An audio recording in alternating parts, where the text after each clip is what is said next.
Nous venons de passer avec Esther quelques jours au bord du lac d'Annecy. Nous étions là-bas invités pour un séminaire pastoral dans lequel je prêchais à des pasteurs et des anciens. Et nous étions, pour ceux qui connaissent Annecy, à Sévrier. Et vraiment, les jours que nous avons vécus, que ce soit à Annecy ou à Genève, c'était vraiment des jours d'hiver. Mais quel spectacle extraordinaire. Quand le matin,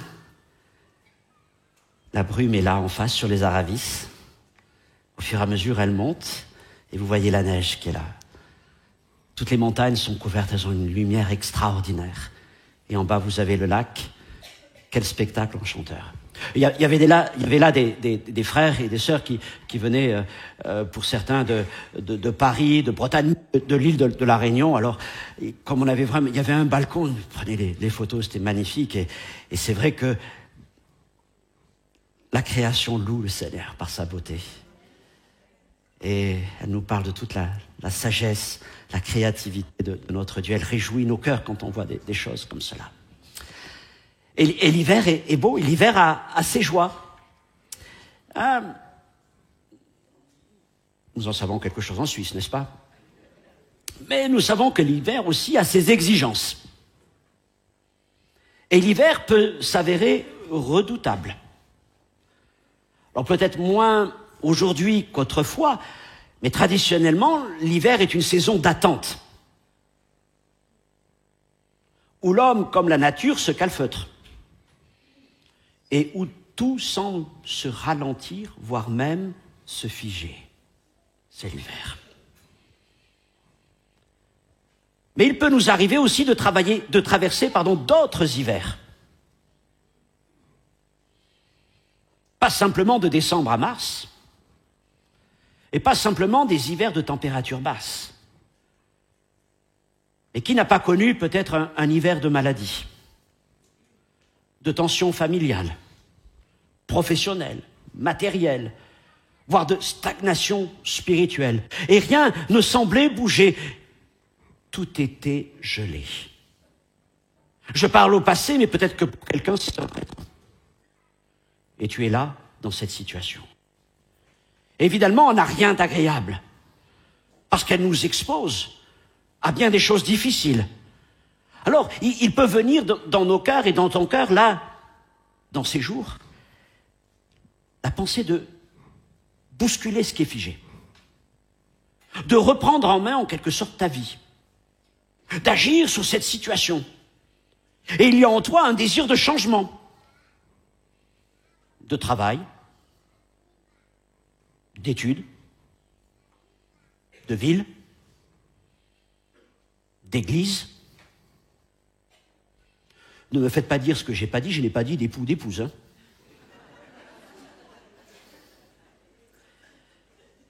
Et tout ça dans l'idée de trouver un meilleur endroit pour échapper aux rigueurs de votre hiver. Vous avez connu ça? Oh, il faut qu'il se passe quelque chose. Il faut qu'il se passe quelque chose. Le titre de mon message ce matin, c'est « Laisse passer l'hiver ». Nous allons faire une lecture là tout de suite dans Actes chapitre 27, versets 1 à 15.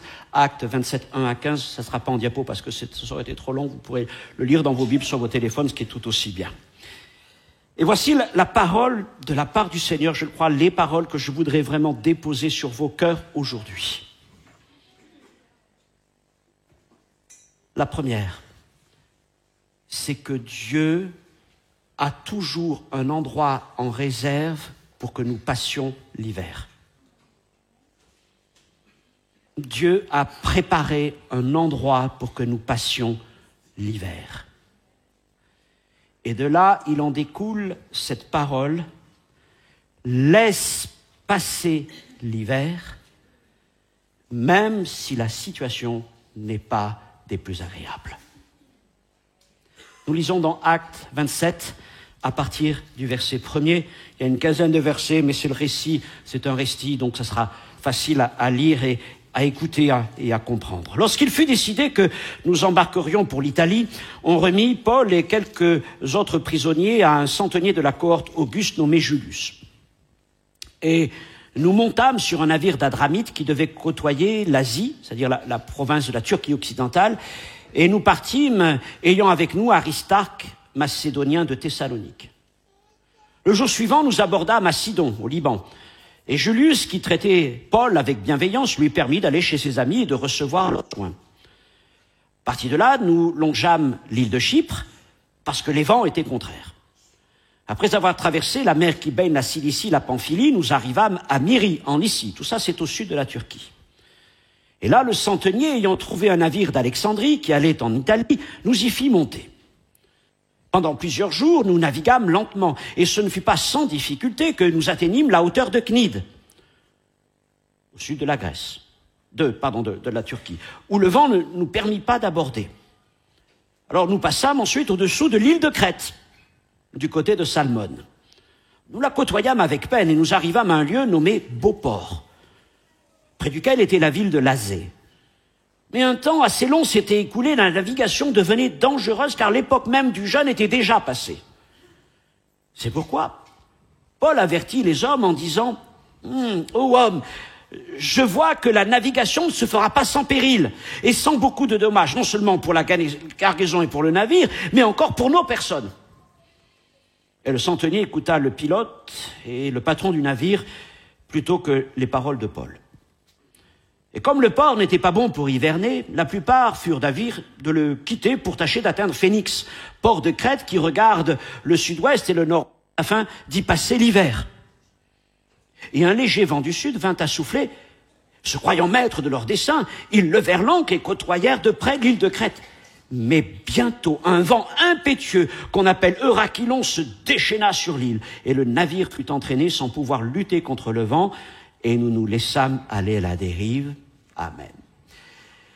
Seigneur, ce matin, je te demande de me permettre de dire les paroles qui sont sur ton cœur. Et je crois que pour plusieurs, tu as une parole, Seigneur, d'encouragement, mais aussi une parole d'avertissement, une parole d'instruction. Pour d'autres, une parole de consolation, pour d'autres, une parole d'espérance. Donne-moi, Seigneur, de donner ces paroles.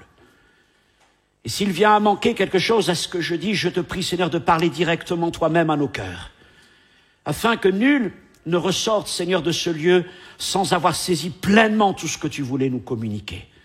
Que ton esprit soit sur chacun d'entre nous, dans le nom de Jésus. Amen.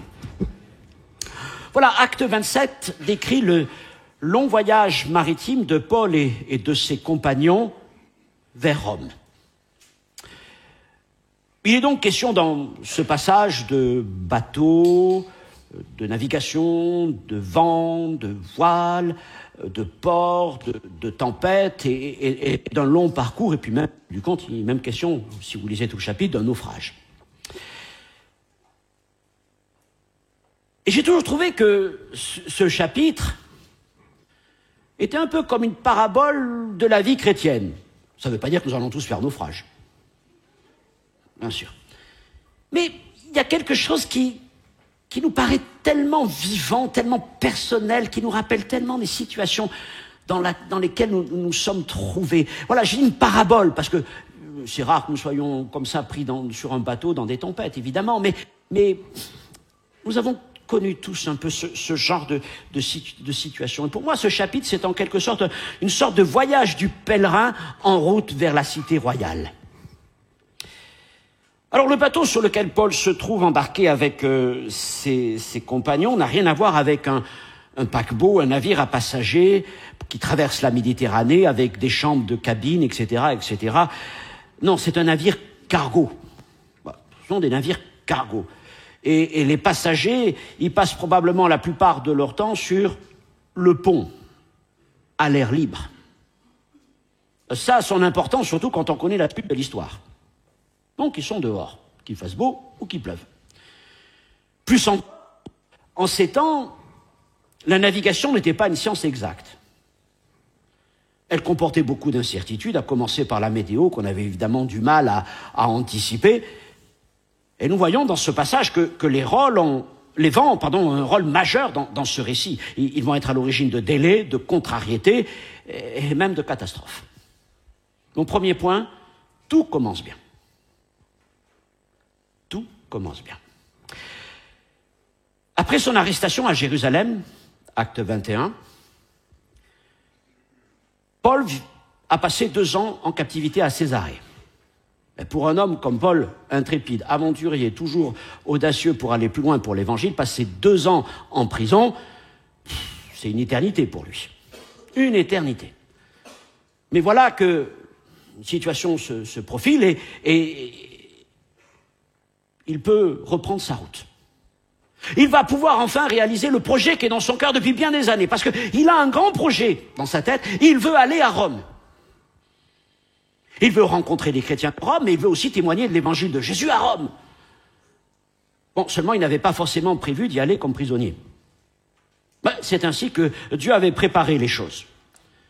Et donc il se retrouve sous la garde d'un officier romain, Julius, mais il n'est pas seul avec lui. Aristarque et Luc sont là. Alors pourquoi est-ce que je dis que Luc est là? Parce que il y a quelques passages comme ça dans les Actes qui sont écrits à la première personne du pluriel, nous. Et chaque fois qu'il y a ce nous, il n'est pas partout. Mais quand il y a nous, on sait que c'est Luc, puisque c'est lui qui a écrit les Actes. Je veux dire que Paul voyageait avec Aristarque, son compagnon de prière, de combat, et puis il voyageait avec son médecin aussi. C'est bien de voyager avec son médecin, n'est-ce pas? Et puisque Luc était le médecin bien-aimé de Paul. Donc voilà, les hommes qui étaient avec lui. Et puis, le voyage débute paisiblement, Julius, le Romain, le traitant avec bienveillance, nous dit le texte. D'ailleurs, il le laisse même aller visiter les frères et ses amis lorsqu'ils accostent dans les différents ports. Aimez-vous les commencements, surtout quand ils sont bons. Aimez-vous les bons commencements? Toujours agréable, surtout quand on a attendu. Quand on a attendu avant de se lancer dans un projet d'études, de travail, peut-être un projet de construction de maison, un projet sentimental, de couple, de famille, etc. Quand ça commence, on est heureux. Peut-être on a l'impression d'être sorti d'une espèce de captivité où on devait attendre et enfin on peut avancer. Alors, peut-être que c'est pas tout à fait comme on l'espérait, mais on avance, on est en route vers le but et c'est super. Et les commencements sont toujours une source d'encouragement, de joie et parfois même d'excitation.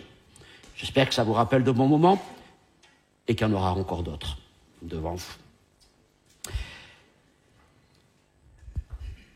Mais vous le savez aussi, les sourires des bons commencements finissent toujours par rencontrer, deuxièmement, les premières contrariétés. Nous aimons les bons commencements, nous aimons beaucoup moins les contrariétés. Pourtant, celle-ci ne manque pas de se manifester. Et le mot contrariété est important, parce que ça viendra ensuite, vous allez comprendre. Je ne parle pas d'adversité, mais je parle bien de contrariété. Faites la différence? Des fois, on a l'impression que tout est adversité quand ce n'est qu'une contrariété. Mais si on met tout au même niveau, quand l'adversité arrive, alors ça va plus du tout. Mais la vie est faite pleine de contrariétés. Alors, sitôt donc, après avoir quitté les côtes de Phénicie, Sidon, c'est-à-dire le Liban moderne, voilà, ils s'engagent sur la mer. Ils avaient un plan de navigation qui devait les amener là au sud de la pointe sud-ouest de la Turquie, c'est-à-dire la région d'Éphèse, la région d'Asie, avant de longer. On peut mettre la carte avant de longer. Alors ça, c'est la carte, le chemin par défaut. Mais vous voyez, ils devaient passer au sud de Chypre, Paphos, atteindre Kos, passer au sud de la Grèce, atteindre Syracuse et aller à Rome. Ça, c'était le plan de navigation qui était habituel pour ces gens. Et oui, tout comme on fait des plans. Généralement, nos plans, c'est une ligne droite. N'est-ce pas? Bon, parce que ça ne nous viendrait pas à l'idée de faire des zigzags. On va essayer quand même d'aller au plus court. C'est logique. Et puis, on essaie de bien calculer, de bien ajuster la dépense, voilà, on a tout prévu. Ok, c'est un bon chemin, on va passer comme ça. Alors, on y va. Allez, c'est parti, en route.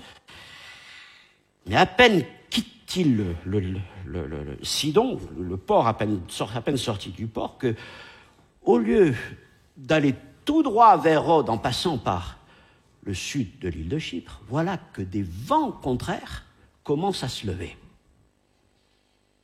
Et ces vents les obligent à se détourner plus au nord. Et ils vont devoir passer au nord de l'île de Chypre pour se mettre à l'abri de ces vents Et ils vont donc longer toute la côte sud de la Turquie d'aujourd'hui. Et c'est ainsi qu'ils vont atteindre cette ville de Myre ou de Myra en Lycie sur la côte. Je pense que le patron, le centenier, pardon, n'était pas trop satisfait de son bateau, parce que franchement, il nous a fait faire un de ces détours là. Et du coup, arrivé dans ce port, il va voir un gros bateau, un magnifique bateau, un bateau impressionnant qui vient de l'Égypte et qui doit aller jusqu'à Rome avec une cargaison de blé, parce qu'à l'époque, l'Égypte était le grenier de Rome. Et donc, il y avait des navires qui faisaient sans cesse l'aller-retour entre Rome et l'Égypte pour amener le blé. Et c'était donc un gros navire cargo. Mais en plus, le texte nous dit que c'était un navire de passagers. Il y avait plus de 250 personnes sur ce bateau. Alors, vous imaginez 250 personnes? C'est-à-dire qu'on n'est pas en train de parler d'une barque des pêcheurs de Galilée, là. Hein. On est en train de parler d'un beau bateau, quelque chose quand même d'impressionnant. Sur l'époque, bien sûr, c'est pas un paquebot d'aujourd'hui, mais c'est quand même un bateau avec une belle taille. Et l'officier romain, il y a les changeons de bateau, parce que le premier était trop petit, il nous a fait perdre du temps, ici il était un peu nul, celui-là, et on va prendre un bateau plus rapide, plus sûr, avec lui, c'est certain, on va rattraper le temps perdu, on va aller tout droit jusqu'au but, et ça va être réglé, plié en quelques semaines. Quiconque n'a pas essayé de changer de bateau. Bon, le premier n'était pas terrible. Alors, je vais changer de projet, je vais ajuster mon projet, je vais changer de travail, je vais changer de ceci, je vais changer de cela, parce que c'est sûr que ça va être mieux, ça va être plus résistant, c'est certain, on va arriver au but.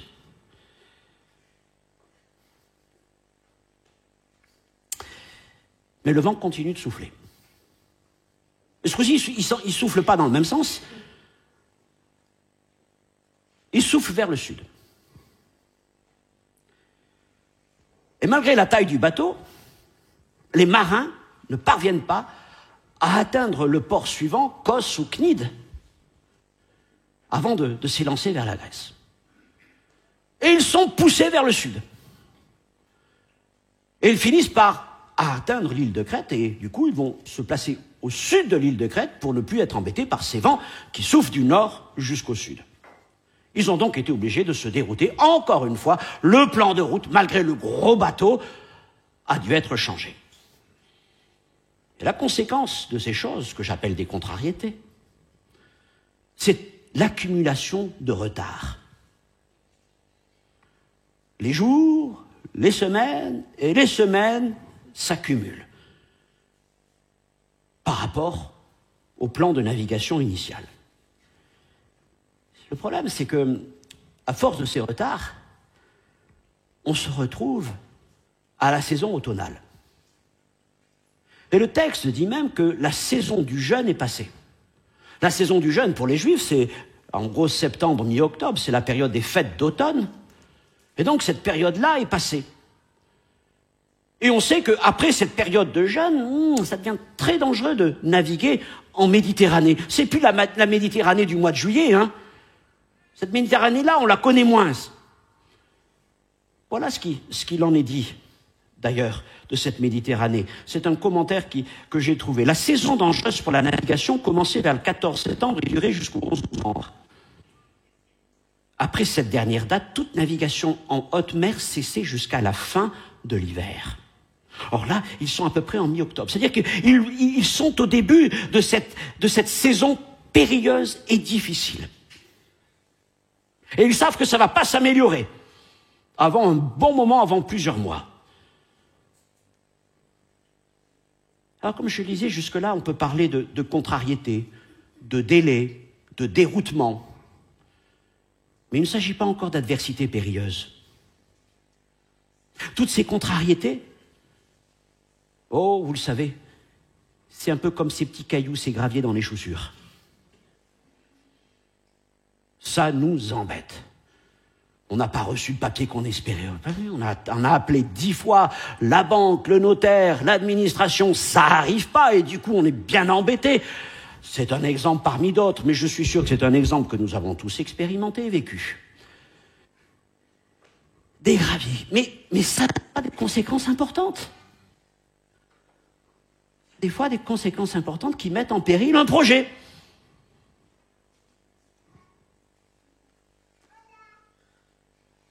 En tout cas, ils nous ont éloignés de notre trajectoire initiale, idéale.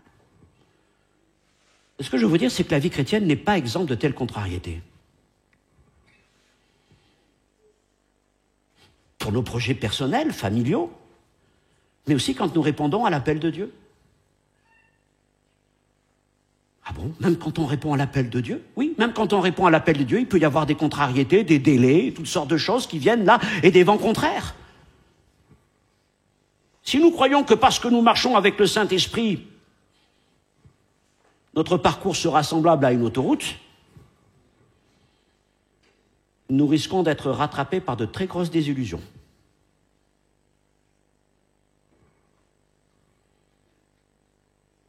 Et nous devons nous armer de cette pensée que quels que soient les projets que nous menons, même avec le Saint-Esprit, il y aura des contrariétés.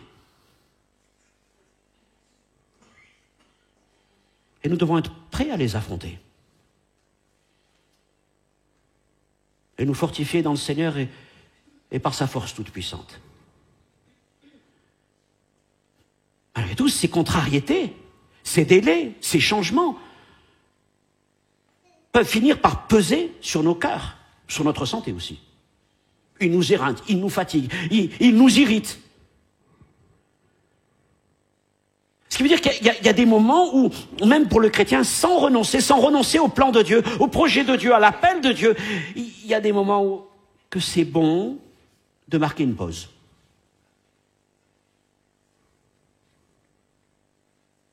Parce que l'hiver se profile. Parce que la saison de la navigation est passée. Et pour Paul et ses compagnons, tout le retard accumulé impose de trouver un port pour hiverner. Troisièmement, un endroit pour passer l'hiver. Les vents contraires avaient donc rendu la navigation lente et le passage difficile.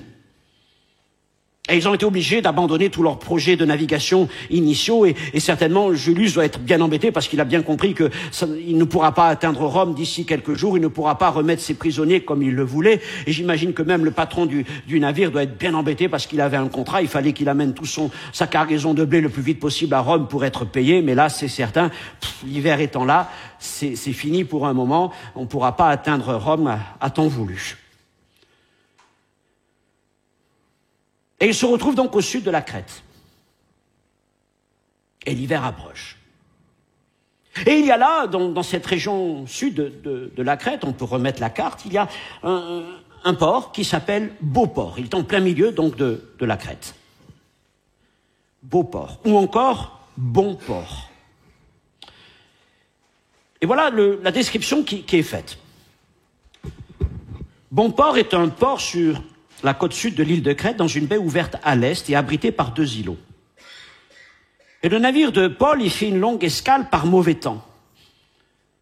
La sécurité de son mouillage en été lui avait valu son nom, Calol Liménès, et qui serait traduit plus exactement par bon port.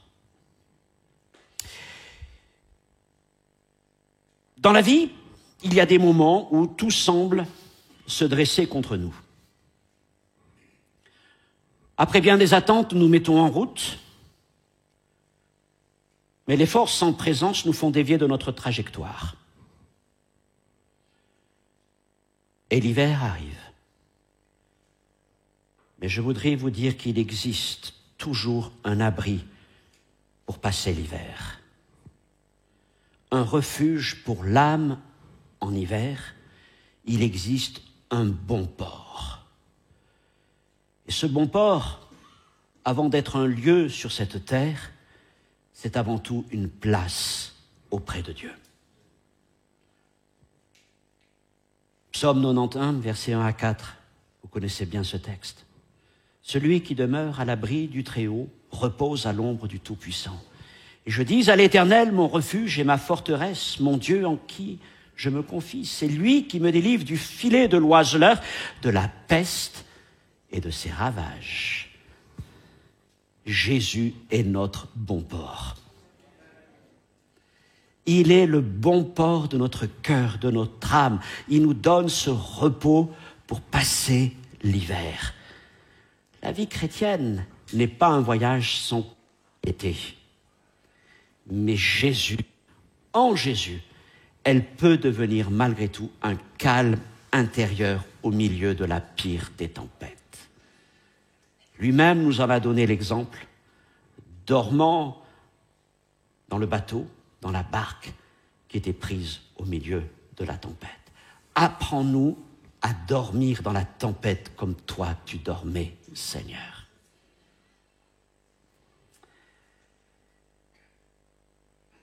Nous pouvons donc être confrontés à une crise écrasante à l'extérieur, pressés de toutes parts, mais jouir d'un profond repos à l'intérieur. Et ça, c'est vraiment la démonstration de la puissance du Seigneur dans nos vies.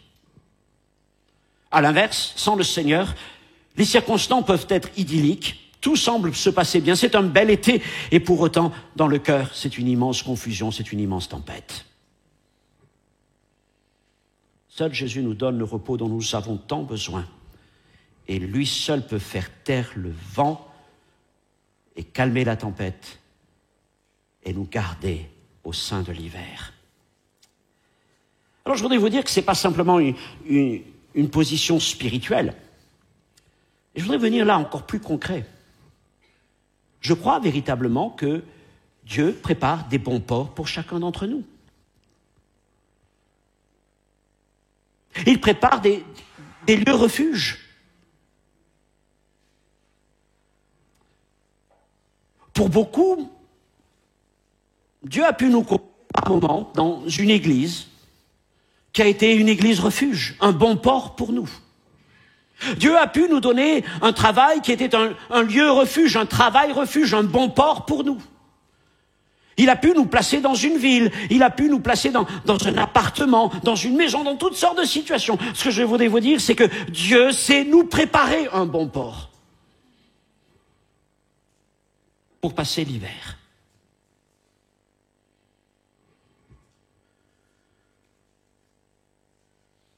Quand Esther et les enfants, avec les enfants, nous avons quitté Paris il y a quelques années, du jour au lendemain, nous sommes passés de la vie frénétique parisienne, d'une église très importante, de toute une équipe, de toutes sortes de projets, jusqu'à 5 cultes par dimanche. Et nous sommes retrouvés aux États-Unis, en pleine Pennsylvanie. Et pendant 6 mois, surtout ça a été des mois d'hiver, nous avons reconnu que ce lieu était pour nous comme un bon port. Nous étions partis loin de Paris, on avait ce projet-là, et puis vous savez, comme tous les projets, bon, ça va, ça vient, et bon, j'avais déjà retenu cette leçon que ça manquerait pas de contrariété, et Seigneur, bon, voilà. Mais Dieu avait préparé ce lieu refuge. Et les gens qui nous ont accueillis l'ont accueilli dans cet état d'esprit, de cœur. Et le Seigneur m'a dit, tu ne bouges pas. Vous ne bougez pas, vous laissez passer l'hiver. Vous laissez passer ce temps. Profitez de ce temps. C'est pas toujours facile de profiter de bons ports en plein hiver. Je peux en témoigner, et je vous expliquerai ensuite après pourquoi. Mais on veut toujours être ailleurs. Le Seigneur m'a dit, non, tu restes là, au bon port que je te donne. Tu laisses passer l'hiver à cet endroit. À vrai dire, nous avons quitté les États-Unis, c'était le 22 février, je me rappelle. Il faisait encore, on était à l'aéroport de JFK à New York, il faisait la brume partout, un brouillard, un temps d'hiver à New York. On a pris l'avion et là, après quelques heures de vol, nous sommes arrivés à Fort-de-France en Martinique. Ça a tout changé. Mais nous avons passé l'hiver là où Dieu nous avait dit de passer l'hiver, alors que nous aurions peut-être voulu parfois bousculer les choses. Je veux encore creuser cette idée parce que je pense qu'elle peut parler à plusieurs maintenant. Beau port ou bon port, n'en a de beau ou de bon que le nom, et surtout en été. Car en hiver, on l'a lu, sa position le rendait vulnérable au vent et aux tempêtes hivernales. C'était donc pas l'endroit idéal pour attendre la saison à venir. Ce n'était pas un endroit forcément agréable pour passer l'hiver. Et à vrai dire, l'équipage du navire n'avait vraiment pas envie de rester pendant plusieurs mois à Beauport. Mais qu'est-ce qu'on va faire dans cet endroit reculé de tout? Et du coup, au bout de quelques temps, mais rapidement, certainement, une question monte. Devons-nous nous amarrer pour l'hiver ou poursuivre plus loin? Mais déjà, une idée est en train de germer. Et beaucoup sont en train de lorgner vers la côte ouest de la Crète. La ville n'apparaît pas sur la carte, mais c'est tout au bout de la pointe occidentale de la Crète, vers une ville qui s'appelle Phénix. Elle n'est qu'à une quarantaine de milles nautiques. Bon, ça va, c'est pas trop loin. Et donc, il leur semble tout à fait judicieux et pas du tout insensé de s'y rendre pour éviter de passer un hiver médiocre à bon port. Mais la présomption ou la volonté personnelle sont souvent désastreuses, surtout en période d'hiver. Et c'est alors que Paul va parler. Et fidèle à sa responsabilité, il va avertir ses compagnons des dangers qui les menacent. Il se lève au milieu de tous en disant, verset 10, « Ô hommes, je vois que la navigation ne se fera pas sans péril et sans beaucoup de dommages, non seulement pour la cargaison et pour le navire, mais encore pour nos personnes. » Alors il parle avec expérience parce que c'est quand même quelqu'un qui a beaucoup voyagé et qui connaît bien la région, mais plus il parle par la sagesse de l'esprit. Ces paroles sont les paroles de Dieu pour ces gens sur ce bateau. Le problème, c'est qu'il n'est qu'un prisonnier. De surcroît, il n'est pas marin. Du coup, ces paroles restent lettre morte. Et le capitaine et son équipe jettent les bons conseils de Paul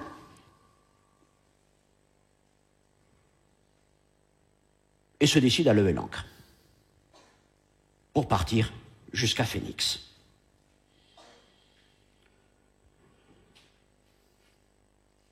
Beauport n'avait pas beaucoup d'attrait aux yeux de ces hommes qui lui préféraient Phénix. Et Phénix, ça veut dire palmier. Et quoi de mieux qu'un hiver sous les palmiers? Demandez aux Québécois qui migrent tous les ans à l'hiver de Montréal jusqu'à Miami. C'est quand même mieux de passer un hiver sous les palmiers.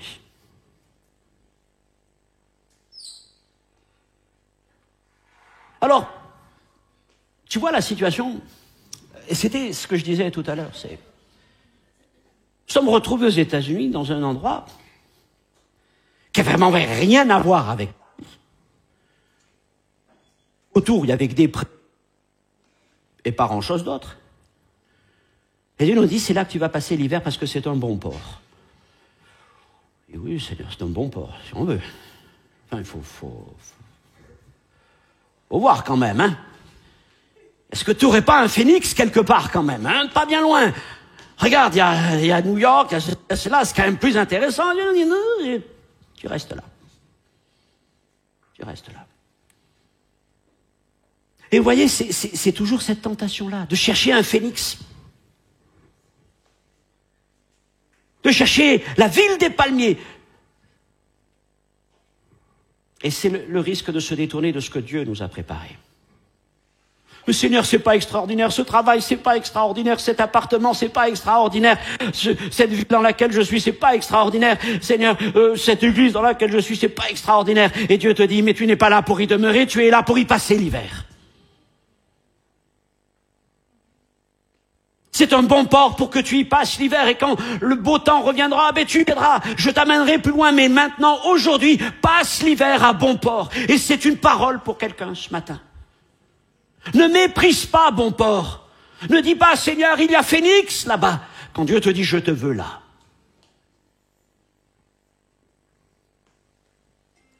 Mais je voudrais aussi insister sur la parole de Paul.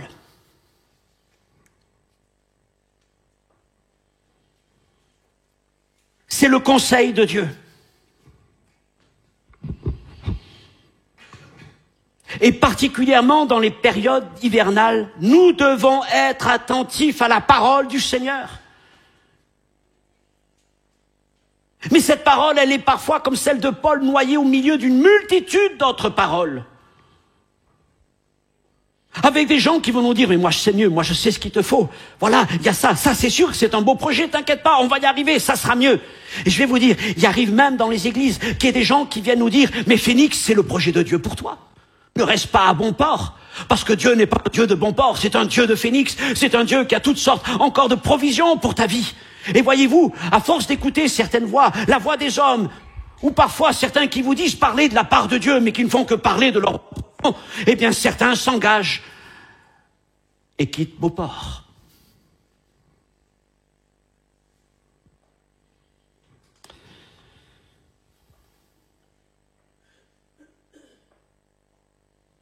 En période d'hiver, ne laisse pas tomber à terre la parole du Seigneur. Même si elle ne te plaît pas tout à fait. Mon papa est décédé, j'avais 25 ans. Et ma maman avait des affaires, heureusement, parce que sinon elle se serait retrouvée vraiment dans une situation difficile. Et se trouver comme ça, on avait des décisions d'investissement à faire, des choses, projets qui étaient là. Et il fallait donc prendre une décision. Et je me rappelle vraiment le moment, je me vois à l'endroit même, où j'entends cette voix qui me dit « Une période de deuil n'est pas une bonne période pour prendre des décisions. »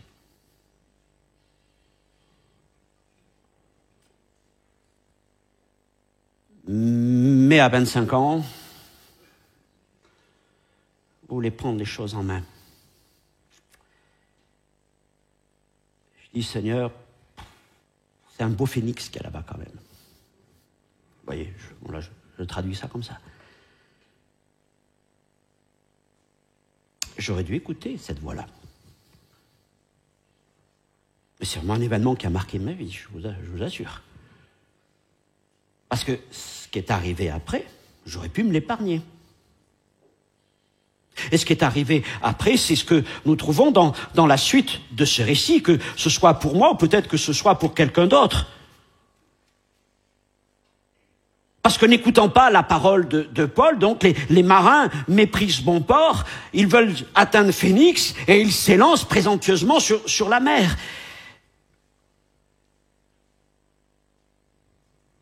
Et là, que vont-ils rencontrer? La tempête. Quatrièmement, tempête en mer. Alors au début, comme c'est souvent le cas dans la vie, un calme apaisant semble leur donner raison. Ah, tu vois, ça se passe bien. T'as bien fait, hein? Parce que en plein hiver, voilà qu'une légère brise, un vent agréable, vient à se lever. Oh, génial! Un signe, et parfois certains vont dire un signe de Dieu. Levons l'ancre, allons-y, c'est parti, dans quelques jours, on sera arrivé à Phoenix. Mais ces conditions sont trompeuses. Elles leur font croire qu'ils ont fait le bon choix, mais elles ont oublié qu'ils sont en hiver. Et très rapidement, la légère brise tombe. Et ce n'est ni un vent du sud, ni un vent du nord qui arrive, mais c'est le plus terrible des vents qui se lève, celui de l'Orient, le Raquilon.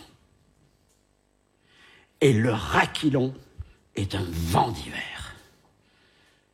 C'est un vent qui crée des tempêtes phénoménales sur la Méditerranée. Pendant plusieurs jours, il souffle, il creuse la mer. Et il emporte les bateaux, quelle que soit leur taille. Malgré toute leur expérience et tous leurs efforts, les marins n'arrivent pas à garder le cap. En fait, ils ne contrôlent plus rien. Et ils vont être obligés de baisser les voiles. Ils vont être obligés de prendre tous les agrès là du bateau pour essayer de tenir le bateau. Ils vont même être obligés de couper les liens avec une partie de la cargaison qu'ils vont devoir jeter par-dessus la mer. Et ils sont emportés loin, loin, loin, sans pouvoir changer à quelque chose. Le Aquilon souffle. Et il souffle pendant 14 jours. Et je vous rappelle que les gens sont sur le pont. Ils ne sont pas dans les cabines. Ils sont là, à l'air libre. Ils subissent la tempête de plein fouet. Et pendant 14 jours, ils souffrent. Ils ne veulent même plus manger. Ils sont au fond du désespoir. Et ils pensent que tout est perdu, que tout est fini.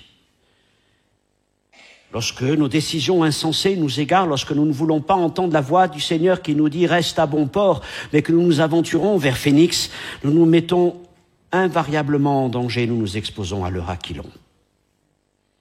Et leur Aquilon finit toujours par nous rattraper. Peut-être certains, vous pouvez réfléchir à des moments de votre vie. Leur Aquilon a-t-il soufflé ? A-t-il soufflé sur votre santé? A-t-il soufflé sur votre couple, sur votre famille, sur vos finances, sur votre vie chrétienne? Et ce vent a soufflé, soufflé, soufflé. Et plus rien ne pouvait l'empêcher.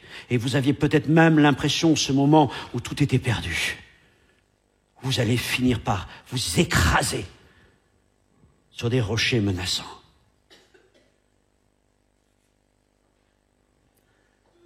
Et c'est dans ces moments-là qu'on se rappelle de la voix du Seigneur, de cette petite voix. Ah. Bon port. Oui, bon port. Mais plus moyen de retourner à bon port. Si seulement j'étais resté à bon port. Je dis ça pour chacun d'entre nous quand nous devons prendre des décisions en hiver. Si Dieu te dit reste à bon port, ne va pas à Phénix, parce que tu t'exposes à leur Aquilon. Mais Dieu est fidèle et plein de grâce. Et au bout de 14 jours, alors que tout semble perdu, qu'il n'y a plus rien à manger presque, Paul se lève au milieu des hommes, une nouvelle fois. Actes 27, 21, 5, quel beau passage. Et il est dit que Paul, se tenant au milieu d'eux, leur dit « Ô hommes, il fallait m'écouter et ne pas partir de Crète afin d'éviter ce péril et ce dommage.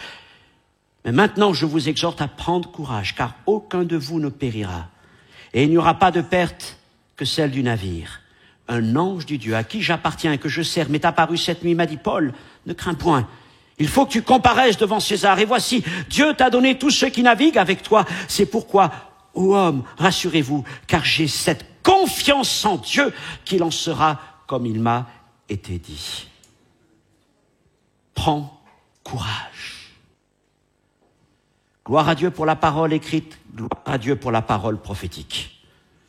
Elles ne font jamais défaut à ceux qui aiment le Seigneur et son conseil, même lorsqu'ils se sont détournés de lui pour un temps. Mais il était dans le plan de Dieu que Paul atteigne Rome. Et aucun Aquilon, pas même un naufrage, pas même un serpent, alors qu'il est arrivé sur la côte, ne pourrait l'empêcher d'aller jusqu'au but. Le Seigneur sait délivrer les justes. Et il a délivré Paul. Et il a délivré ceux qui étaient avec lui. Oui, ils auraient mieux fait d'écouter la parole du Seigneur. Mais Dieu n'a pas dit, bah, tant pis pour eux. Ça, c'est les hommes qui... Tant pis pour eux. Ils avaient qu'à m'écouter. Maintenant, débrouillez-vous. Non, notre Dieu n'est pas comme ça. Il n'est pas rancunier, il n'est pas mesquin, mais il est plein de compassion, de grâce et de fidélité. Et son désir, ce n'est pas que nous retenions la leçon au fond de la mer. Non, son désir, c'est de nous sauver du danger et du péril. Parce que nous devons atteindre le but. Pas simplement le bon port, mais le but. Et Dieu veut que toi et les tiens, vous atteigniez le but. Tu t'es peut-être écarté de la voie du Seigneur. Il y a eu des contrariétés, il y a eu de l'adversité. Mais malgré tout, Dieu veut que tu atteignes le but. Ce qu'il a préparé pour toi, ce qu'il a écrit pour toi, il veut absolument que tu l'atteignes. Et il fera en sorte que tu atteignes ce but. Et Paul s'est levé. Il leur a rappelé ce qu'avait été le conseil de Dieu. Mais il n'est pas là pour les accabler, les accuser. Il est là pour leur redonner courage. Et ce matin, c'est ce que je veux te dire. Prends courage. Prends courage. C'est vrai qu'il rajoute, verset 26, et nous ne devons pas l'oublier, je n'ai pas tout à fait fini le discours de Paul, parce qu'il finit en disant « Mais nous devons échouer sur une île ». Les hommes seront sauvés, mais tout le reste sera perdu. La précieuse cargaison de blé sera perdue en mer, le patron ne s'y retrouvera pas financièrement, le bateau sombrera, et c'était le prix à payer pour avoir refusé d'entendre la sage parole du Seigneur. Et je peux dire que quand j'avais 25 ans, j'aurais écouté la parole du Seigneur, j'aurais évité de perdre aussi pas mal de choses. Mais dans sa grâce, Dieu est intervenu, je le bénis pour tout ça, et nous délivre. Il sait délivrer le juste. Mais ça m'a appris, oui, à ne pas m'engager avec témérité dans les voies du Seigneur, dans les voies de l'homme, pardon. Alors je veux finir avec cette parole, prends courage. Et prends courage va devenir ensuite au verset 35 à 36, un peu plus loin, avant le naufrage. Dieu les avertit, il va y avoir un naufrage, mais avant le naufrage. Paul va parler une dernière fois. Et puis surtout, il va prendre du pain. Il prend du pain. Verset 35-36. Et après avoir rendu grâce à Dieu devant tous, il le rompit, se mit à manger, et reprenant courage, mangèrent aussi. Ce matin, ce qui est sur mon cœur à la fin de ce message,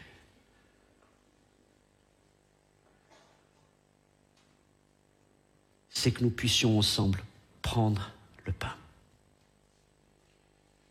J'ai dit peut-être que ce message ne te parle pas directement parce que tu n'es pas dans une situation diverse, gloire à Dieu. Peut-être tu as connu ces choses. Mais peut-être certains, ce matin, au milieu de nous, parmi ceux qui nous regardent, vous êtes dans cette situation. Je ne sais pas si tu es à bon port et que tu te poses la question de partir à Phoenix. Je ne sais pas si tu es pris dans la tempête. Je ne sais pas à quel moment tu peux en être de ce long voyage. Je t'invite à relire tout ce chapitre. Mais ce matin, nous voulons prendre le temps de prendre le pain et ensemble nous encourager. Parce que s'il y avait parmi nous qu'une seule personne à qui ce message peut parler, nous voulons nous sentir tous concernés. Et de toute façon, nous y trouvons tous instruction pour nos vies. Je vais demander à l'équipe de Sainte-Seine de commencer à distribuer le pain, la coupe. Je vais demander aussi à Sébastien, merci de venir, il va nous accompagner avec le piano. Nous allons prendre le repas du Seigneur dans quelques instants ensemble. Je voudrais rappeler en conclusion de ce message 3 choses. Si par rapport à ton projet, quel que soit ton projet, que ce soit projet personnel, projet familial, un projet de Dieu pour ta vie, si par rapport à ce projet des contrariétés se sont accumulées et que tu te retrouves aujourd'hui dans une situation hivernale, dans une situation qui s'est compliquée, extrêmement compliquée, au point que tout devient impraticable, professionnellement, spirituellement, familialement, tu ne sais pas comment ça va passer, tu dis que les choses sont bouchées, tu ne vois pas de solution humainement parlant a priori. Alors je te dis, qu'il est temps que tu demandes au Seigneur un bon port pour hiverner. Il y a un moment où il faut savoir hiverner. Et je l'ai dit, Dieu s'est réservé un bon port à ses enfants pour passer l'hiver, parce que l'hiver n'est pas une saison de navigation, c'est pas une saison de décision, c'est une saison d'attente. Et Dieu sait nous réserver un bon port. Et je te dis, il y a un bon port prévu par Jésus pour toi. Et ce matin, à travers ce repas, approche-toi de Jésus qui est déjà le bon port de ton âme. Et si tu viens dans sa présence, tu verras qu'il te réserve un bon port par rapport à la difficulté que tu traverses. Deuxièmement, le Seigneur dit peut-être à d'autres, je t'ai conduit dans un lieu semblable à bon port pour que tu y passes l'hiver. C'est un travail, c'est un appartement, une maison, c'est des études, c'est peut-être une église. Et tu dis, mais Seigneur, ça ne correspond pas à mes attentes. Ce n'est pas ce que je désire. Seigneur, il y a là un phénix qui est un peu plus loin. N'est-ce pas le lieu que tu aurais préparé pour moi? Et Dieu te dit, passe l'hiver à bon port. Passe l'hiver à bon port. Ce n'est pas le lieu idéal, mais c'est le lieu qu'il a préparé pour toi. Passe l'hiver à bon port. Ne prends pas le risque de quitter bon port pour Phoenix. Enfin, troisièmement, peut-être que pour toutes sortes de raisons, tu es aujourd'hui pris dans la tempête de leur aquilon.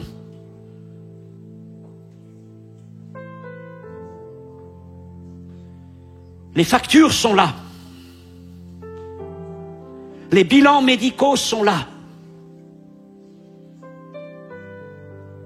Les lettres de refus sont là.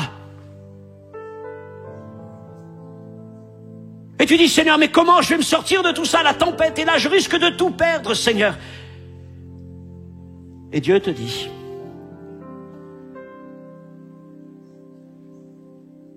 qu'il ne permettra pas que tu n'atteignes pas le but. Tu perdras peut-être des choses, mais ta vie ne sera pas perdue. Et les tiens ne seront pas perdus.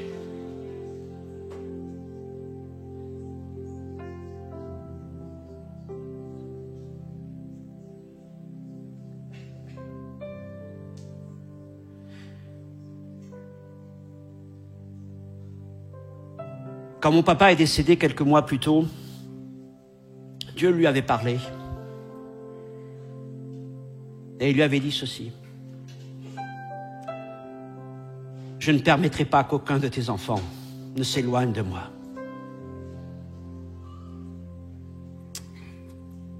Et malgré l'hiver, il a tenu. La parole du Seigneur s'est accomplie. Et mes frères et sœurs, nous tous au Seigneur, malgré le départ. Et ce matin, alors que nous prenons ce pain, je te dis, prends courage dans le Seigneur. Prends le pain, nourris-toi de sa présence. Au sein de ta tempête, nourris-toi de sa présence. Et nous sommes là pour être ensemble, pour encourager celui qui est peut-être pris dans les vents contraires. Et pour te dire, nous sommes là ensemble, nous sommes une communauté. Et nous voulons nous soutenir les uns les autres. Et je prie pour celui qui est là et qui nous écoute. Et je demande, je prie surtout que tu entendes la parole du Seigneur, que tu ne la négliges pas, que tu ne la laisses pas tomber à terre. Ces choses ont été écrites pour notre instruction, pour nous préparer, pour nous équiper, pour nous avertir, pour que quelque part nous ne reproduisions pas les mêmes erreurs. Parce que Dieu désire le meilleur pour nous. Ça ne veut pas dire qu'il n'y aura pas de contrariété. Mais je vais vous dire, Dieu permet les contrariétés, mais il veut nous empêcher d'aller dans l'adversité. Oui, par moments, l'adversité peut se lever, mais Dieu est capable de nous dire, attends, reste là, reste là. Je vais être un bouclier, un rempart pour toi. Prendre le pain, la coupe, si quelqu'un peut l'amener, s'il vous plaît. Un des frères ou sœurs qui distribuent le pain, la coupe. Merci de m'amener. Et nous allons prendre ensemble le repas du Seigneur. Je voudrais particulièrement prier pour ceux pour qui le message a une résonance dans le cœur ce matin.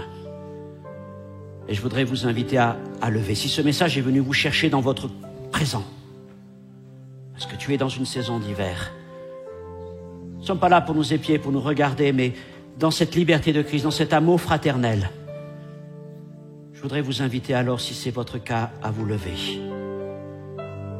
À vous lever. Si ce message vous a trouvé là où vous êtes. Merci.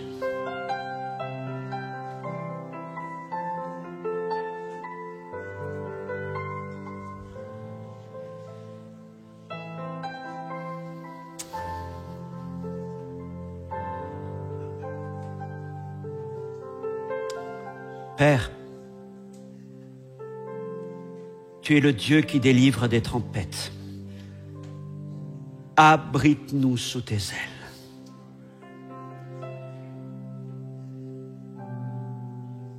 Seigneur, je te remercie pour cette parole, pour ce chapitre si vivant. Je te remercie, Seigneur, pour les bons ports que tu as préparés.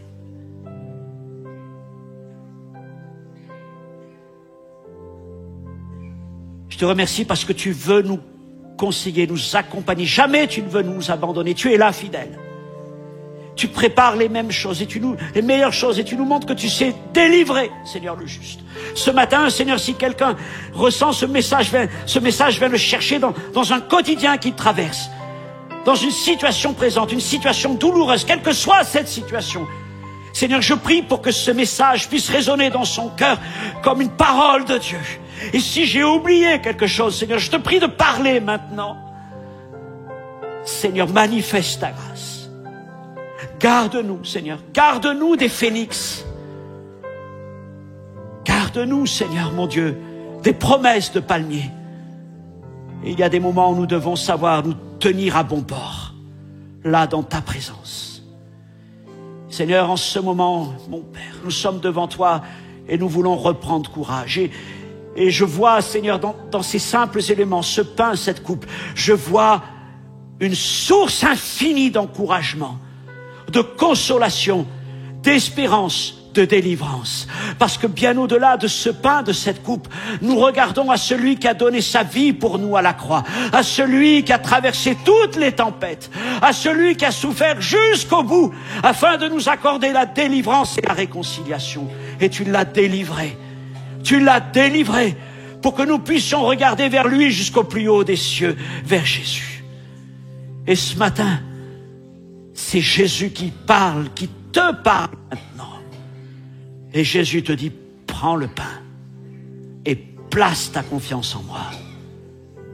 Il veut être ta consolation, il veut être ton bon port dès maintenant. Seigneur, console. Seigneur, fais du bien. Et tu as même la puissance d'apaiser les tempêtes. Seigneur, visite-nous en cet instant dans le beau nom de Jésus-Christ.